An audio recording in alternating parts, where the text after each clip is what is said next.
Good day, I'm Mark Reiches, and today I want to visit about the value creation sales model, a limited negotiations model that's being used by hundreds of dealers around the country. There are two benefits to the value creation sales model.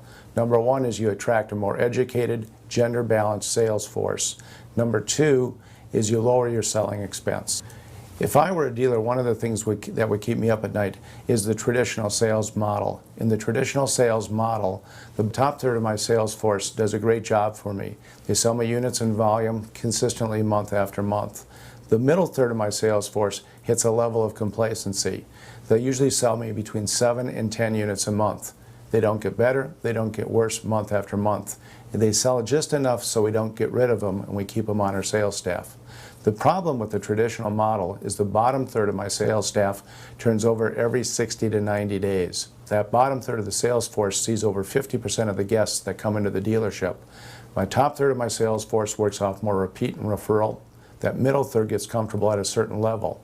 So when you think about it, over 50% of the people that come into car stores are meted and greeted by somebody who won't be in that dealership in the next 60 to 90 days, most often creating a substandard sales experience. Another challenge with today's model is that dealers are trying to improve last century's model rather than re-engineer it.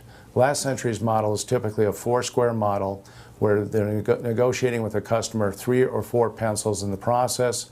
They're trying to steal or lowball trades, and there's multiple negotiations in the F&I department. One of the problems with the current model is it's too management-centric. They're in almost every dealership, and I've done this presentation well over 100 times, looked at a number of dealerships. In almost every dealership, there's one manager for every 2.3 salespeople.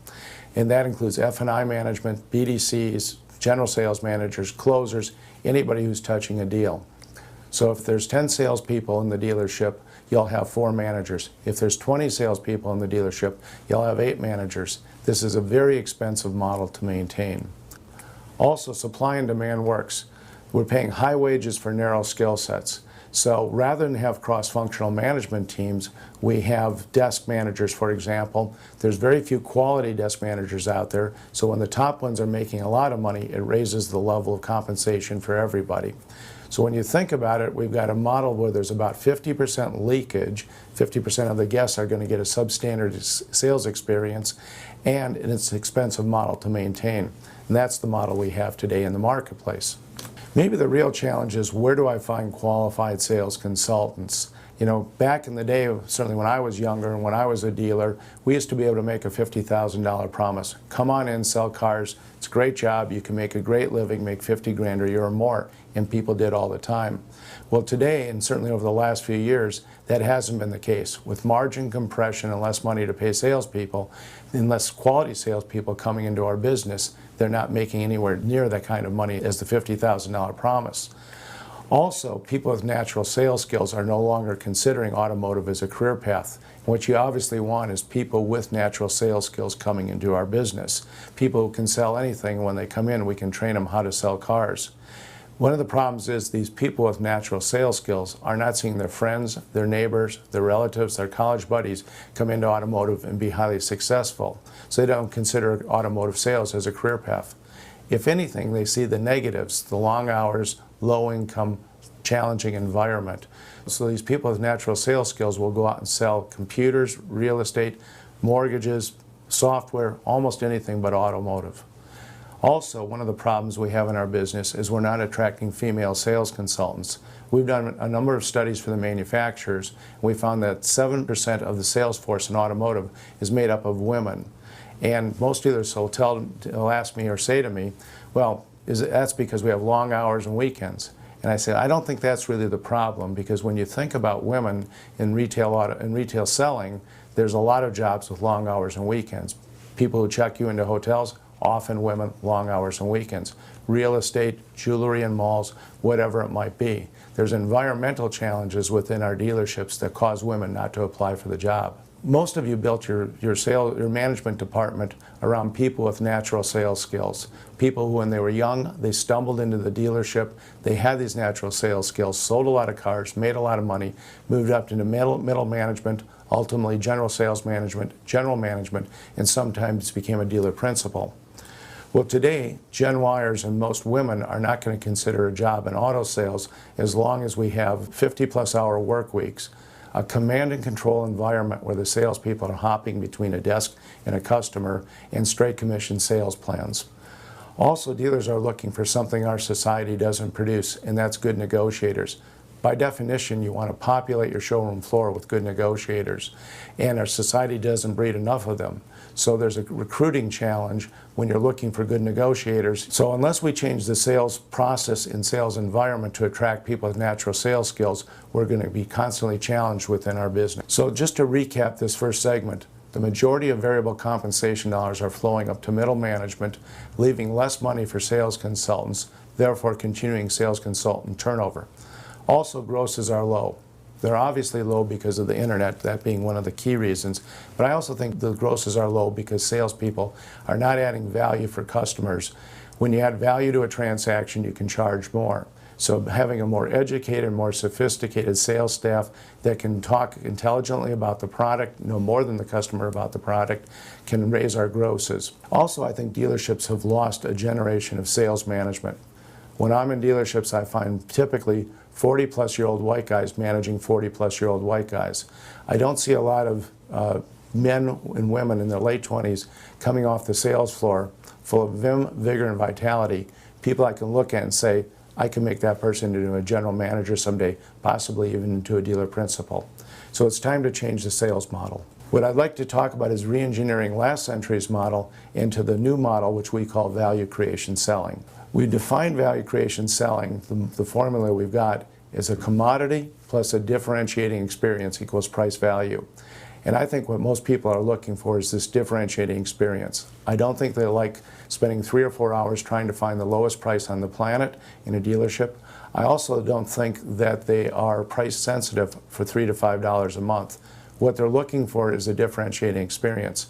In absence of the differentiating experience, they will turn new and used vehicles into a commodity and shop long and hard trying to save as much money as they can. Let me share with you the mechanics of the value creation sales model. All vehicles have a posted price that's market-based price. We try to raise our grosses in this model because we have salespeople who can add more value for the customer. So we're going to have about $150 to $200 above market average.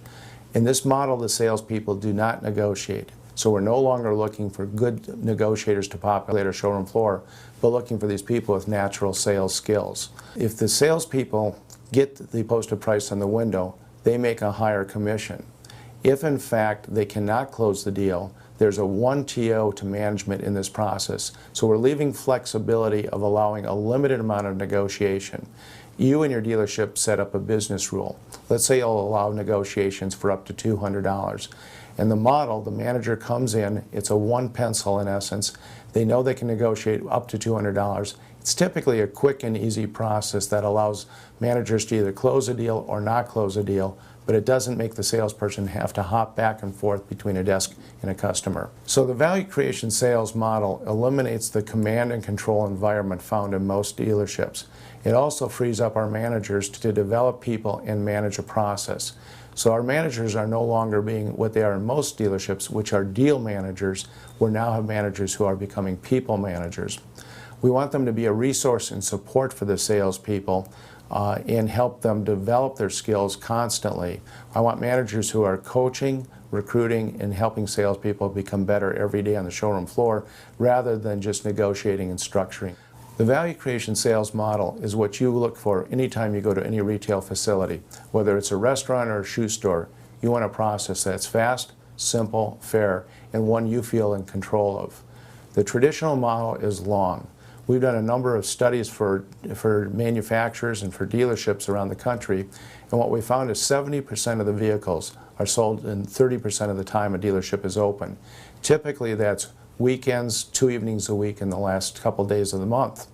Well, the problem with this 70-30 is that it takes about 4 hours or more to sell 70% of the cars. And that's a productivity killer, let alone a CSI killer. So when you think about it, if I could drive the time down from 4 hours to 2 hours, I would double the capacity. So when you think about, we're desperately trying to find good salespeople to populate our showroom floor, we're actually overstaffing our showroom floor due to an efficient time sales process. If you ran your service departments the way you run your sales department, you'd be out of business.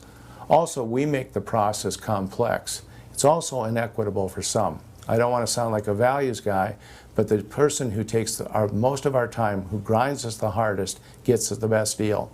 The person who trusts us the most or is less educated pays more money. It should be the opposite way around. So beyond going to just eliminating the negotiations for the salespeople, I think there is more that has to be done. First of all, so there's some structural changes that are going to be needed to attract better salespeople. Number one is we need to move to a 40-hour work week. And that's not just being a good guy or an altruist to move to a 40-hour work week, but if I do that, I believe I can attract better salespeople. And I want people that have a work-life balance. I want people that can go out and watch their kids' soccer game and have a good time. Now, I live here on the West Coast, and we're open 7 days a week, 12 hours a day, and getting a 40-hour work week isn't easy. But we have some modeling that I can share with you on how to get closer to a 40-hour work week. Also, to attract good people to our dealership, we need a training salary. It's our suggestion that you pay at least $2,500 for at least 2 months. And the reason we want to pay $2,500 is I want to slowly work people into my rotation. And I'm not looking for, actually the cheapest thing you can do is pay salespeople not to practice on your guests. So I want to pay at least $2,500 to get people into my dealership and attract people with the right stuff. If I don't compensate them correctly and have that training salary, and I don't get people to come in and apply for the job, I'll be dead before I start. I also want to eliminate paying salespeople on gross profits. Most dealerships do pay salespeople on gross profits. Let me share with you the 4 reasons why I want to eliminate salespeople being paid on gross profits. Number one is I'm paying the most money for the easiest cars to sell, and that doesn't make a lot of sense. Number two, about half the deals or more are mini deals in a dealership. And if I'm on a mini deal, I may lose my enthusiasm for making the sale rather than if I was on a vehicle where I can make a lot of money. Number three, a gross-based pay plan is hard to communicate to somebody who's never been in our business. Just think about it. In most stores, it's something like, we get 25% of the gross on the first 8 units with a $400 pack. When you move to number 9, it's retroactive to 35%. You've already lost me if I'm somebody who's not been in the dealership. I don't quite understand how I'm paid. If I don't understand how I'm paid, it's less likely I'll take the job. Then finally, I hate to again sound like a values guy, but when you think about a gross pay plan, you're really paying salespeople to make as much money as they can off of everybody they meet. And that really doesn't fit with the values of our society today.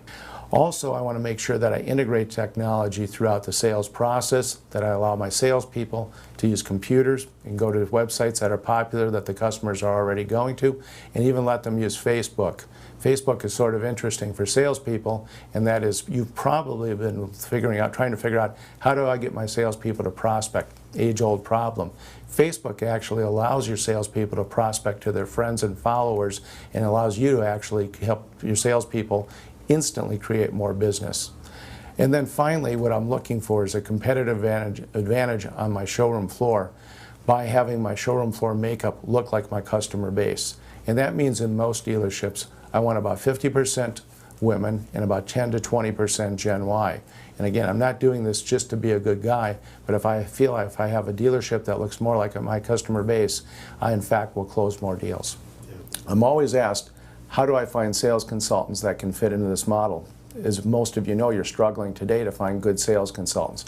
I'm going to share with you 4 ways of attracting people to your dealership. They cost you nothing, and these are guaranteed to bring in the people with natural sales skills that are looking for this empowered sales position. Number one, most of our dealerships use Craigslist, and most of them advertise every weekend on Craigslist for a customer service representative. They never say automotive sales. So you advertise for a customer service representative, talk about training salary, an opportunity to earn $40,000 to $50,000. You can say college educated preferred, you can say women and men, and you'll find a tremendous amount of great applicants looking for this job. It's a terrific source for bringing in people who want to take care of customers. The next thing we do is a recruiting placard. I'm looking for more women on my sales force, so we have a woman with a sign that says, "Now hiring." We talk about the benefits of the job, talk about training salary, no negotiations necessary, and we put that placard in our showroom floor, our customer lounge, and in our service drive. So it's a silent salesperson, a silent recruiter always recruiting for you. Also, you're satisfying lots and lots of customers for sure. So you want to quarterly send an email or a letter to your owner base and say, if you like the way you bought a car, you'll love working for us, and we're now hiring salespeople. And then finally, if you don't have it, you should have an employment video on your website talking about the benefits of working at your dealership. So what I want to do is build a customer-centered sales process around what most customers determine adds value for them. The more I can add value for the customer and wrap my sales process around what most customers want, the more likely I am to achieve volume sales. And I think there's 4 or 5 things. You can create your own list of what most customers want, but the list that I think is pretty accurate, if you had to condense everything, is most customers want a competitive price, they want a pressure-free sales process, they want to play the game with the cards face up, they want a lot of transparency. That's how they're used to buying goods and services today. They want a process that's simple, and they certainly want one that's fast. People today will trade money to save time. And then finally, they want it delivered by an empowered sales consultant. Let me again talk about that empowerment of sales consultants. What we're looking for are these people with natural sales skills. And a person with natural sales skills gets excited by closing their own deals. So the whole goal of getting these type of people in is not to insert management in between them and the customer, but to develop them so they can close their own deals and get excited about selling cars. So what I'm looking to do is to create a highly differentiated, high-value customer experience. So in the value creation sales model, I get asked all the time, won't customers take my price and run with it? And yes, some will. I'm thinking that about the 20% of the people that come into a dealership are the bottom feeders, people that will negotiate long and hard and will sell you out for $5 a month. But I think what most people are looking for is this differentiated, great customer experience. So what we want to do in the value creation sales model is to reinforce the benefits of how we do business throughout the entire sales process. So we start with a meet and greet. The meet and greet sounds something like, are you here for price information, product information, or both? Let's say they say price information. We say, great. Is that because of the way we price our products? And the guest will say, what do you mean? Well, let me share with you how we do business. Then we roll into a concept presentation, and in about 30 seconds we explain to the guest how long we've been in business, why we do business the way we do it, that we listen to our customers, and we find that our customers love everything about our dealership. We let them know that we've got a market-based price on every vehicle, and that price is competitive in the marketplace. Our competition does come and look at our prices, and we're okay with that because we know our prices are so competitive. Also in the concept presentation, we explain how we're compensated. I tell them as a salesperson, I'm not paid off the gross profit trying to make as much money as I can off of everybody I meet. My compensation plan is based on volume sales and some customer satisfaction scores. So whether you buy the cheapest vehicle or the most expensive, I don't make any more money. So when we move from the concept present statement to a visual aid or flip chart, we want to overview the process in this visual aid or flip chart. When you overview a process, people will do more of what you ask them to do. Also, throughout the visual aid, we explain how we do business and why we do business the way we do. The next step is when we do a vehicle walk around, there's obviously a market-based price on every vehicle. So we explain to the guest how we came up with that market-based price, that we get information from our manufacturer about what the average grosses are in the marketplace. We mystery shop our customers, and we use supply and demand. We change our prices frequently, just like every retailer. So we're helping customers by educating them more and more about how we develop our pricing strategy, building value in the value creation selling process. Also, what's very different in our dealerships than in most dealerships is the interactive trade evaluation. In our model, the TO is done during the trade evaluation. When you think about it, it's probably the right place to have it done. Rather than when the horse is basically out of the barn in the traditional process, I'm inserting my manager at exactly the right spot, with the riding with the guest where the guest is most comfortable in their own vehicle. So I've got my manager there, and he or she really want to know, two things. Are we on a vehicle that you afford and you like? So I'm going to ask the prospect every time, what vehicle are you looking at? I'm looking at a Camry. How did you like the way it drove?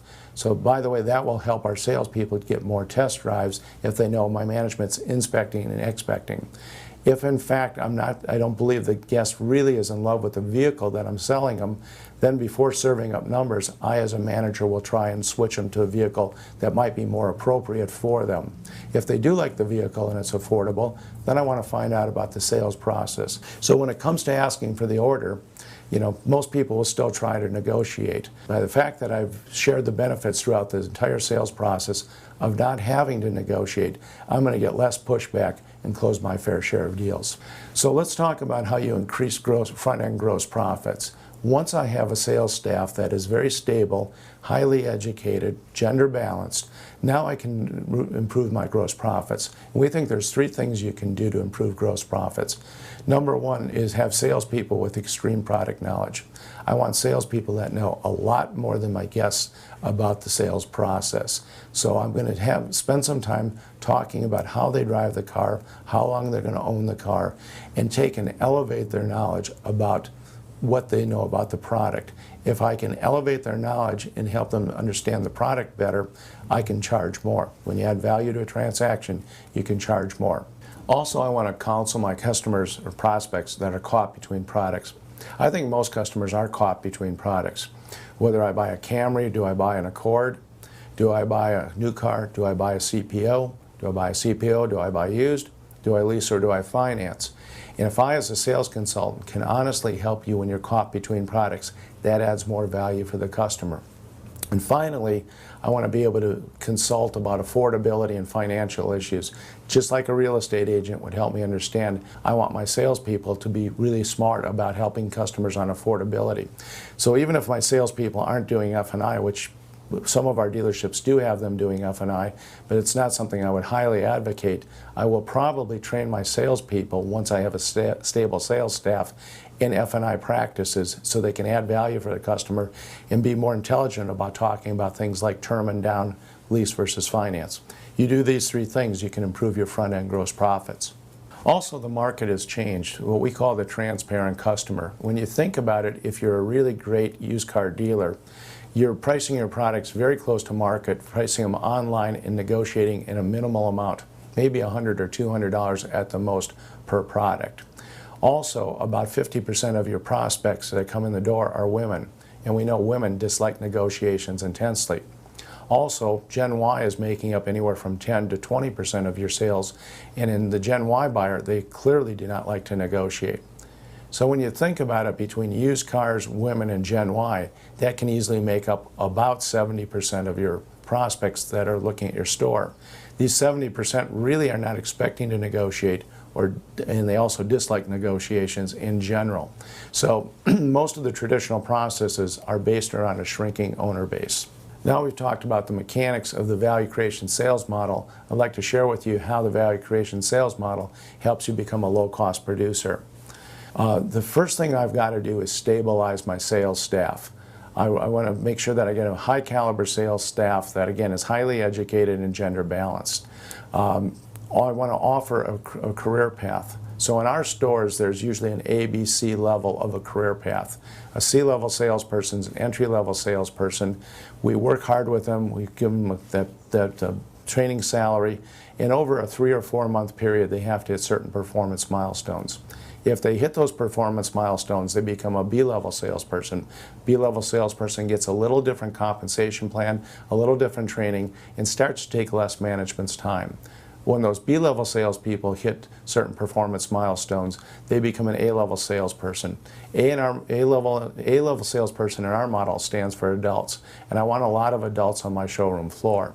And these adults are paid a little bit more than the traditional salesperson, and the benefit of this is they take much less time for management. Now when I have mostly A and B salespeople on my showroom floor, I can collapse my F&I department and start to become a low-cost producer by having less management headcount. I've now got one manager for every 4 to 5 salespeople, again driving cost out of my system. My team leader is paid out of 2 buckets. The one bucket is the finance bucket, so I'm going to make sure to incentivize them to make sure my back-end grosses stay above actually where they were before we started. And my second bucket I pay them out of is productivity. I want to pay them on sales consultant productivity, so they're always developing and managing salespeople for volume. If I get really, really good at this model, I might even collapse my team leaders and move more toward salespeople doing F&I. We've got about 6 dealerships right now where the salespeople are doing F&I all the way through the process, further reducing expense. When I get productivity out of my sales force, I can also reduce my variable compensation. One of our dealers, Sunnyvale Toyota, is the 10th largest Toyota dealer in the United States. We model a lot off of what Sunnyvale does, and their average salesperson last year sold about 17 units per person, and they paid out 18% of variable gross. So 18% of variable gross doesn't sound like a lot for the salesperson, but when I'm averaging 17 units per person, I as a salesperson can make a good income and the dealership saves money. So the higher I can drive my productivity, the lower I can drive my expenses and variable compensation. Also, we eliminate rate negotiations at all of our dealerships. None of our dealerships negotiate on rate whatsoever. And when you rate people accurately, more of your reserve dollars stick. So in our group of clients, none of them are on 75-25 split programs. All of them are on straight reserve programs, and with 93 cents out of every dollar sticking, they pick up about 18%. Also, most of our dealerships are very effective in using used car software. So we're again talking about driving cost out of the business, and we're seeing more and more inventory managers replacing the traditional used car manager. That person is now making $35,000 to $40,000, and so that decreases our costs as well by using people such as to acquire vehicles and price vehicles in inventory, used car inventory management. Finally, when you price your cars to market, you improve your inventory turns. By improving my inventory turns, I'm paying less wholesale loss and better floor plan credits. So just to recap, I go to a cross-functional management team and I reduce my headcount by about 38%. Market-based pricing turns my inventory faster, eliminating wholesale losses and increasing floor plan credits. When I improve sales consultant productivity, I pay out less of variable compensation. Positive word of mouth that we get from the sales process drives more customers to our dealership and lowers our advertising costs, switching more of those dollars to digital media. So let me connect the dots in the value creation sales model. If you don't stabilize your sales staff and stop that bottom third of your sales department from churning, you're going to need a lot of management to go out and close those 50% of the deals that are at risk. So this is all about trying to find better salespeople. This, as we talked about, people with natural sales skills. We've got more women involved in our business, a more educated sales staff. And when we can do that, a lot of good things happen. It's sort of like a sports analogy. When I've got better players in the field, I'm going to clearly win my fair share of games. I always end my presentation on 5 questions to ponder. Let me share those questions with you. If you can answer yes to all 5, you probably don't need to change your sales model, but most people can't answer yes to all 5. The first question is, are your dealership sales processes significantly different than your competitors? The next question is, do you have competitive advantages that create incremental sales? Also, does your negotiating model attract a diverse, educated sales force with natural sales skills? Is your sales process built around what the majority of customers want? And finally, would you want your mother, wife, or daughter to buy a car from your store without your help? That's a value creation sales process. I thank you for spending some time with me, listening to the process. It's not easy. This is about cultural change. This is about commitment. But I'd love to answer any questions you might have. This is Mark Reiches, and thanks for spending some time with me.